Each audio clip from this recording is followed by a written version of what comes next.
Former NHS nurse Adele Rennie first came to the public's attention when the Scottish Sun exclusively revealed she'd pled guilty to a series of astonishing crimes that involved dating sites, fake Facebook profiles, racy images of women, creepy phone calls and a voice-changing application that made Rennie sound like a man. The then 27-year-old had targeted young single women who were looking for love on the internet, luring them into believing they were forming a bond with a dishy doctor.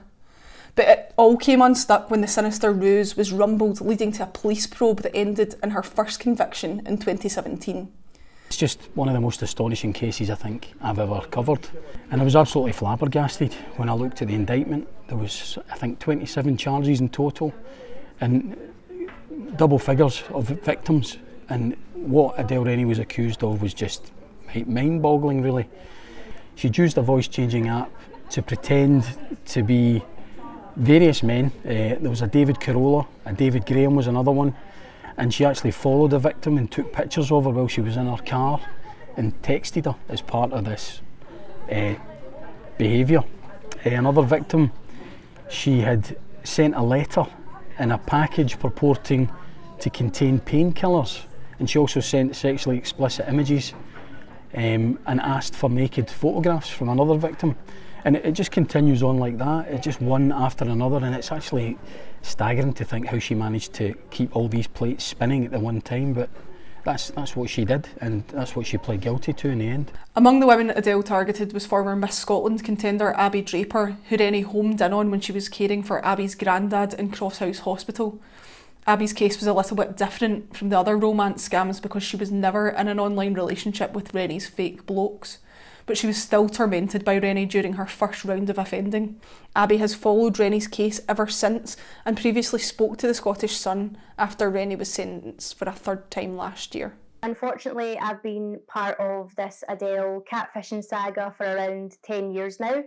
I've been a victim myself, and I've also had to kind of help other victims tell their story and give them advice on what to do next. When she reoffended the second time, I was shocked, just because I think that any normal person from being in prison the first time would want to change their behaviour.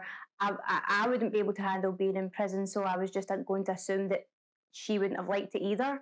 So the fact that she reoffended the second time, I was very surprised. I think it's not a case of, oh, this is just a funny high school girl prank where, haha, we're pretending to be someone we're not.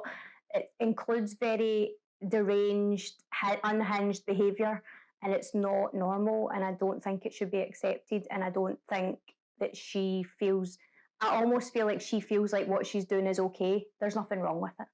The Scottish Sun obtained a recording Rennie sent using the voice-changing app that's made her sound like a man. Hi, sorry, I'm driving. But is that you palming me off already? Given you're too busy for your phone and all that? No, I was not saying you were fat. However, it's good to get the steps in. That's all I was saying. Abby told of her reaction when she finally heard it for the first time. I'd never ever heard the voice that she used before, so I've always been intrigued to know what it sounded like. And I had one of the victims send me over the voice. It was quite... We gave it the nickname Rumpelstiltskin. However, I think anyone who didn't know Adele's kind of story, it does sound like a man. It does sound like it could be someone. The voice doesn't particularly match the face. However, it is realistic. And I questioned myself on whether, is it someone using a voice app or is it real? So it's quite convincing. The motivation has never truly been explained.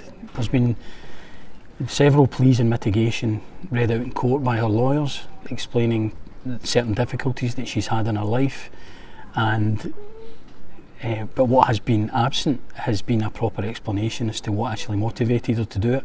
So people have spun their own theories about what may have motivated her, but no one really knows. The only person who can answer that question is Adele Rennie, and so far she hasn't done so. I've been in the police for 18 years, and I'd say this is the most unusual case I've dealt with. Catfishing prior to dealing with the Adele Rennie case was something that I had never experienced before or read much about. I think it's complex in nature and the level of deception that's been used to target the victims of the crimes. And as an investigation, it was lengthy and something that I'd never dealt with before.